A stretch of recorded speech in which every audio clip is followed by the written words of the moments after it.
Welcome, everyone, to the Monterey Podcast. I'm your host, Dominic, and I'm looking forward to my conversation today with Cortney Kalfus.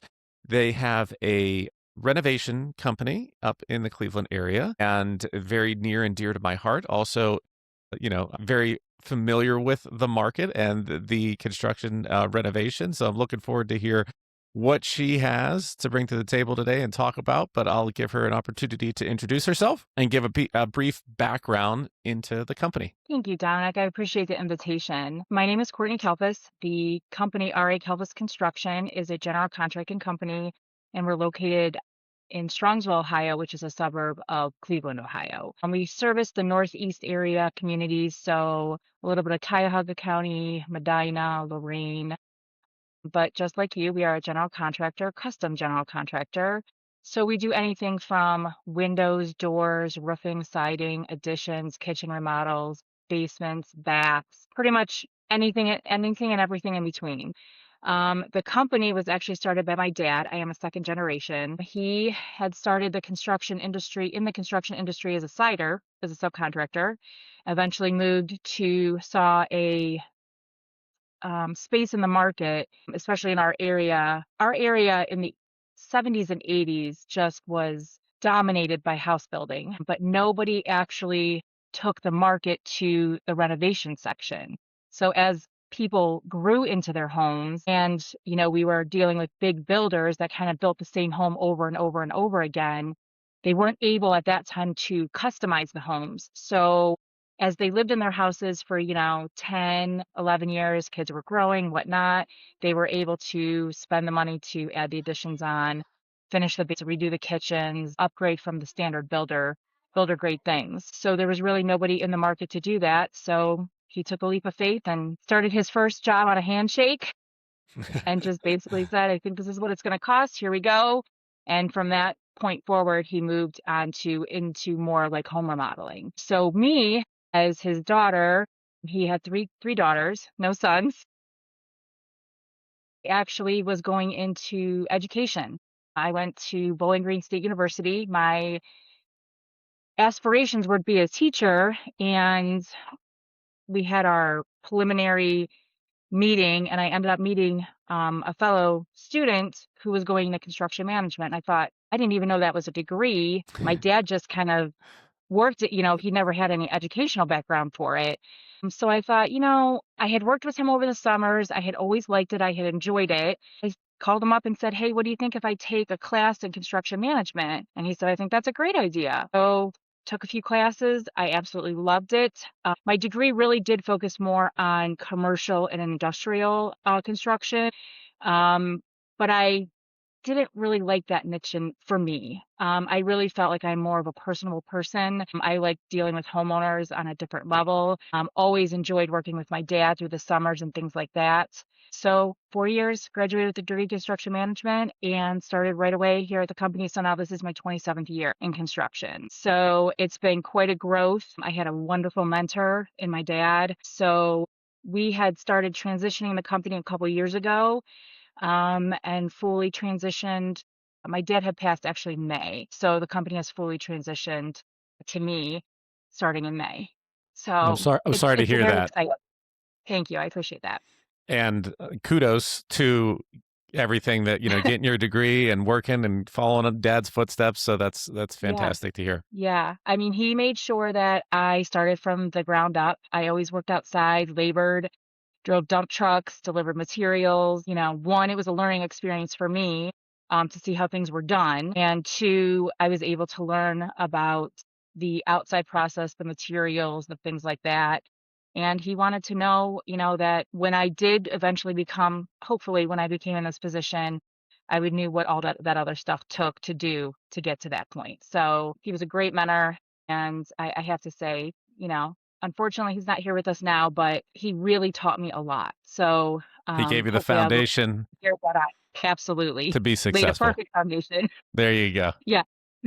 Awesome. So, yeah. Well, why don't we talk a little bit about owning a business, right? Because, understanding how it operates, right, is definitely detrimental and key to its success. So I'm glad that, dad basically made you go through some of those, lower Absolutely. level, positions in the company to understand everything. But now that you're Sure. sitting in the chair that you are and you actually own a business, right? What have you learned in terms of, running it successfully? I'm sure that could be a very long and winded answer, but go ahead. I mean, being in the business for 27 years now, you definitely look back and just see all the shifts that have happened since, when my dad had first started, he was really the only one that was in that type of position to do like as a general contractor, as a remodeler here in the area. Now, I mean, the area is just saturated with anybody who thinks they put a ladder on their station wagon is a contractor. So the area is definitely oversaturated with remodelers. So it takes a lot, and we have to definitely move with trends and things like that in order to stay relevant to where we're at. So I mean, anywhere and everywhere from just he was old school, so everything was a shake, this, that. Well, now it's so much more involved than that as far as contracts and legals and all that kind of stuff. Social media, big, big thing. So, and with customers demanding more, they want more. So I would definitely say, some struggles that I personally had faced, especially in the beginning, was, well, I had three strikes against me in the beginning. I was a girl, I was young, and I was the boss's daughter. So those were definitely three strikes that I had to overcome. But I think with how my dad treated me as far as working from the bottom up, really no favoritism was shown. There were plenty of days I came in with mud just from head to toe, covered, in soot from a fire job or, whatever. Really the only time I needed help was sometimes I just wasn't strong enough to lift some of the things or whatever. But other than that, I was driving dump trucks, trailers, machinery, all that kind of stuff. No favoritism at all for that. But I think as I grew into the company and they realized that I was, the people that we surround ourselves with, I was willing to do whatever and ever it took. I mean, there were days I would work in the office, change my clothes real quick and then run out to the job sites to clean up or do something. So I was definitely, and I still am willing to do any of those things, any job that needs to be taken care of. Yes, I have people that we've hired, but if I had to step in, that's what I do. So, as far as general struggles go with business, like I said, the area is completely oversaturated. So we definitely need to set ourselves apart from everyone else as to why they should pick us as a remodeler. Making an investment in that in your home um, is a huge financial, and plus you have people coming in and out all the time, things like that. So you definitely need to be able to trust who's in your home. I think with every business, employees are always maybe not necessarily when you have them, but getting the right team together and especially, in our business, the trades are becoming less and less. So it is difficult to find good tradespeople. So that's definitely something that we struggle with as well. So you mentioned there, what are you doing in order to stay at the forefront of the oversaturated market? Definitely a lot of trial and error. I, you know, I think being a business owner, and especially for me being a second generation, my biggest fear is disappointment. Like, one, I am very independent, so I want to do things all myself. And two, I have a family name and reputation to maintain. So it's even more important I want it done a certain way. I have struggled over the years to delegate certain tasks. I definitely have becoming better with that, knowing that I have to. One of my biggest hurdles was that I was working in the business and not on the business. And so I really felt over the last few years, and that's such an easy thing for business owners to get into, is you're so busy on your day-to-day tasks because those things have to be done that you don't work on your business. You're just constantly working in it to make it sure it stays afloat. So over the years, I really have been concentrating on delegation. Some things I, ended up giving up last year. We got a payroll company finally in. I did payroll, taxes, all that kind of stuff myself. And I just said, for the $60 or $70 a week or 2 weeks that it cost me, this is not worth my time. Definitely got a good team together. One of the things I have done now is I have reached out to social media to help me manage things. So I'm exploring all those kind of options and things. I'm not a good social media person, and I know that that's a weakness for me. So it's definitely helped bringing somebody in who is much more familiar with that, to kind of help guide me and stuff like that. So marketing is definitely a tricky, to me, it's probably one of the most trickiest things because it's probably one of your larger investments that you're making, but you never really know number to number what your outcome is. So you want to invest in the right area and you think you're doing the right thing, but are you really? We always ask our clients and customers, where did they hear us from? Where did they see us from? No, I think one of my friends recommended you. I think I saw your truck. I think there was a billboard. Like, I think, but was it multiples of those? Was it one thing in particular? Did they forget they heard a commercial? Did they forget? So you just got to kind of take your chances with the advertising. Yep. So what have you taken your chance with? Just content creation on social media? Is that what you're talking about more so right now? I'm trying to follow along with better social media content creations. We are looking into doing, more of like the commercials and things like that. I'm very excited about the podcast. That's, another outlet. And plus, I think our market, it's so wide in age range. So some of them are still into the print and some are all just social media. So you kind of have to still work with the print a little bit because I know like our older generation, they don't really go a lot on, the social media and stuff like that. They want to see us in the magazines and in the church bulletin and in those kind of community things. Yes, as far as social media goes, we're exploring different options. I actually have a meeting tomorrow with another kind of market type thing as far as radio advertising and things like that. So what you mentioned there's some trends that you're seeing in the industry right now. Why don't we talk a little bit about that? Like as far as the building trends go, I definitely will say since COVID, two of the biggest trends that I have seen are outdoor living spaces and home offices. Those are probably the two biggest trends that we've seen in the last, you know, 5, 6 years. People want to, I just feel they're putting a lot of money into their outdoor living areas now, as far as anywhere from roof overhangs to porches, decks, pavers, that type of thing. Nice. So they're really putting some money into curb appeal as well. Their front landscaping, their front porches, their front windows, siding, that kind of thing. And then, like I said, home offices. There's just a lot of our generation that is working from home now that they're able to do that. So they definitely need those dedicated spaces to kind of keep all their stuff together, stay away from the family, stay away from who's ever, be able to work in peace and quiet. So that's definitely been a trend as well. Nice. So Yeah. how many people do you have on your team? Are you, So we are a general contractor. I do have 6 full-time employees here. And then we usually run about anywhere from 10 to 12 subcontractors a day. So all depending on obviously our workload and the projects that we're working on. nice. So what type of challenges have you been coming across recently? But like I said before, one of our challenges is being in the trades is just not as popular as it used to be. So it's definitely a challenge. We're very lucky because we've dealt with a lot of our trades for a long time. So we definitely have that on our side. We know how they work, they know how we work, and we work well together. So that is definitely a positive for us. But, as anything, some of our trades are getting a little bit older as well.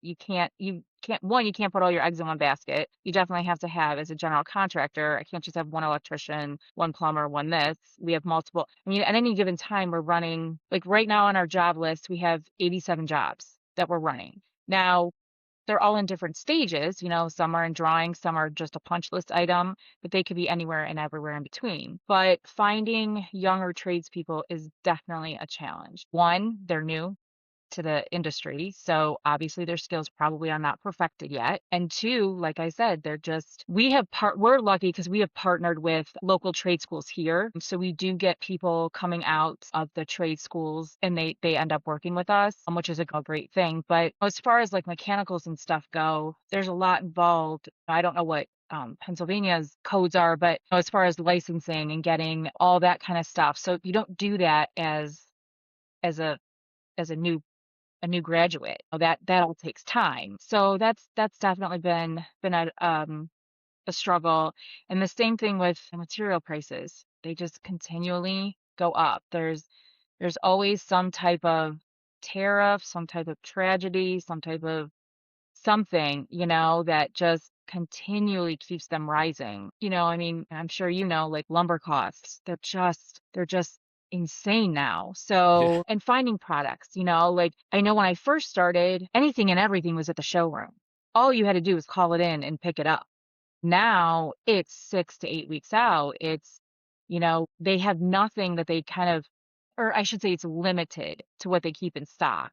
So that's like another thing as far as organization goes. We have to make sure, since each one of our projects are custom, we could have 5 bathrooms going on, but each one of them has a different tub. We need to make sure that all those plumbing things, all those cabinets are all ordered. I mean, that's like a checklist we go through probably 3 to 5 times before we even hit our pre-construction meeting. Is that ordered? Are these materials ordered? Are they ready? How long do we have to wait for them? We want to start this project in April. Well, we know that the tub's not coming until May. Should we hold that off and start maybe April 15th? To lessen the homeowner's inconveniences. So those are definitely struggles that we deal with. Another line, customers' indecisions are a struggle. Our whole project is based on, like I said, each of our projects are different. Each of them are custom. So 5 different bathrooms are going to look 5 different ways because each homeowner has their own idea of design. So in order for our clients they don't realize that their decision-making process definitely affects our timeline. And we need to have our decisions made prior, I want most of the decisions made prior to the project actually starting. Yep. You want to weigh on your paint color? Okay. That's pretty much in stock. I can get that. But as far as your cabinets, tubs, plumbing fixtures go, I need to make sure all that's ordered and ready to go before we actually get started. Now, how have you been approaching the bid process? Can you talk to us about a little bit about that with, the disparity in the material prices and the uncertainty from the homeowners? How do you approach that? Our contracts, so the way we run our bidding process, our leads, is our clients will call in or send an email, whatnot. We set up an appointment. Our salespeople go there, meet them, discuss exactly what they're looking at doing. Some general, a kitchen remodel, bath, basement, things like that. We'll prepare our contracts, get them sent over, present them to them. Some of our larger projects, as far as like full interior renovations, first floor renovations, large additions, sometimes we suggest meeting with an architect first so that we can really get down the details to exactly what they're looking for and what needs to be done. But, you know, we have a 30-day guarantee to our contracts. If you sign within the 30 days, your price will be guaranteed. Unfortunately, we have started to put in the little lines of the tariffs and things like that. We haven't Yep. had to issue any of them yet, but we have to cover our costs. I mean, you just don't know what's going to happen with the economy in general. So we have to make sure that we protect that. But we haven't had to use that yet, but that line now legally is in our contracts to Understood. try and protect those. But our pricing guarantee is 30 days from date of presentation. Nice. So you mentioned you had 87 jobs in the pipeline, which is awesome. Yes. Congratulations. Thank you. Where are we looking to take the business in terms of growth? Are we trying to grow? Is that like the number where you want to stay within the next 6 to 12 months? What's your aspirations look like? I I definitely do struggle with that a little bit because growing is scary. You're comfortable with where you're at. And so you're like, okay, we're making good profit margins where we kind of have our systems down. Or do we really want to expand that? Do we want to create something? Yes, I would like to grow, not substantially. We have talked about our next 5-year plan as far as, adding another salesperson in, adding another superintendent, adding another admin up front, and kind of moving people around. So we do definitely have a 5-year plan in place. Obviously, that all depends on the economy, but we definitely are looking at growing. Yeah, I definitely would like to add at least 3 to 4 more people in the next 5 years to our staff, to our team. That's Yeah, good. I mean, I know you can always be content once you get to a certain point. So the fact that sure. you're, not just staying in that comfort zone and taking a step outside of it is always exciting, always a little nerve-wracking, but I'm sure at the end it will be rewarding. So in addition to That's the goal. that, say that again? That's the goal. That's the goal. Yes, absolutely. Yes. So since we're, got 80 some projects and then you're looking to grow, what have you explored on the technology side of things? Because this, our business and in the construction industry as a whole has been very slow to adjust to technology over the years. Speaking from experience with different builders that I've worked with and engineering companies and things like that, some of the systems are very archaic. So have you explored anything in terms of helping to improve your project management, the efficiency of the business, how it operates, anything along those lines? Yes. So back to what you had said, archaic, that was definitely how my father worked. Everything was on paper, pen, like I said, handshakes, verbal, all that kind of stuff. The one thing we did invest in, and it took a lot of convincing from his end because it was a financial investment, was we did invest in a program, and you might be familiar with it, Builder Trend. We did a lot of research, and we really felt that this was the best fit for us as the remodeler because it gave us the opportunity to work with our clients. It's a portal that has our clients and it has our subcontractors as well. So, over the last years, we started off very slow with it, learning process by process, and that has made a huge difference in our timelines, in our communications, both with our client and our subcontractors, with our financials, as far as it is so easy. I mean, I remember when I first started and one of my jobs was collections. Every Friday, I was on the phone making dates and times to go pick up checks and when people will be there and how much it had to be and all those kind of things, where now it's a matter of click, click, click. Here's the invoice, send it out. This is the due date. Make sure you can pay online. You can drop off a check. You can call on a credit card, whatever you want to do, or you can put your credit card in the system. Doesn't matter. So, I mean, I used to be at the bank at least once every day, if not maybe twice, making those deposits and things like that. Now I'm probably lucky if I go once a week. I mean, Yeah. few people still want to pay with checks and that's fine. So definitely that program has helped us tremendously as far as scheduling, communication, all that kind of stuff. We are looking at some new software plans as far as I think one of the big things clients, especially now, and this is you're kind of selling something intangible right now. I'm selling you the promise of a bathroom remodel, an addition, a renovation. It's not like a piece of clothing where, okay, you give me money and I give you a piece of clothing. I'm giving you the contract and there's really nothing else there. So one of the things we're looking at is like a software plan to maybe do like a quick 3D rendering or whatnot of what this might look like. We do have a few things that are a few programs that we're working with right now to see what is going to be the best fit for us. But that's one software that we're looking at. Other than that, I mean, our financials still go through QuickBooks, so that's a big program for us as well. I'm not really sure what other programs necessarily that we've been working with. Well, that's We're that's always fine. exploring different things. Yeah. I should say too, though, not necessarily programs, but apps. I mean, apps help us as well. There's plenty of apps that we've downloaded as far as just a simple app from Sherwin-Williams. So, hey, we put our phone up to the existing color and it tells us, hey, this is the best color match for this or that. So, I mean, we've definitely explored a lot of apps that we've used as well.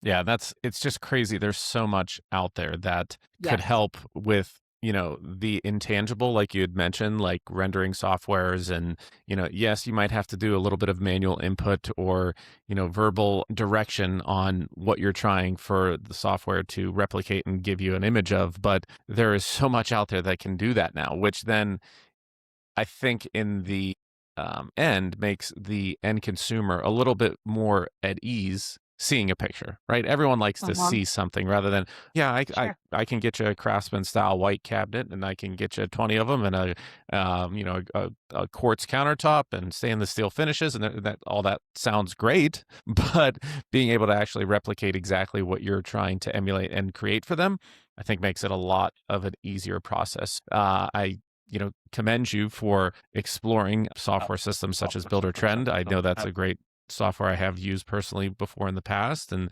looking into some other options. I think with everything that's going on as far as the AI, implementation into more and more each and every day, I think that, people in our industry are going to have to adapt as well and look for opportunities for Absolutely. improvement. And I think it's also going to be beneficial for us as well to, become more efficient. Like you said, it was really hard for you at one point in time to delegate, to give up Yeah. responsibilities and roles. And I think that there's going to be a lot of room for automation to make, the best use of your time. And, some of the people that have been with you that have that vast amount of experience, putting their efforts concentrated on what, will really pay the best dividends for your business. So, I will say, the one thing that has helped us too is we did, like you said, selling the intangibles, is difficult. The one thing we did do is we did put a lookbook together. So when our customers are going, looking at, or have sold, like we have a lookbook for a bathroom, for a kitchen, for a basement, for an addition, for, all the different jobs that we do, so that way they can physically see something. And I think that is like the mental that kind of plays with you. At least they're seeing what it could be or what we did do, or because we can't hand them something tangible. So yep. it is kind of nice to be able to show that to them and say, hey, one, here's our work. This is the beautiful work that you're going to expect. But two, it helps them to visualize like, oh, hey, this is how beautiful my kitchen's going to look or how my basement's going to look. So I think that was another important thing that we did do together. Well, Courtney, Yeah. I think this has been a great conversation. I think that you're doing a great job, and kudos to taking over Thank dad's you. business and keeping it going. I really wish you nothing but the best here in the next, Thank you. 6 to 12 months and beyond. And hopefully, the growth that you guys are stepping outside of your comfort zone to take will happen and succeed along those lines. So thank you for taking the time to sit Keep down our and talk fingers with me crossed. today. Absolutely. Thank you so much.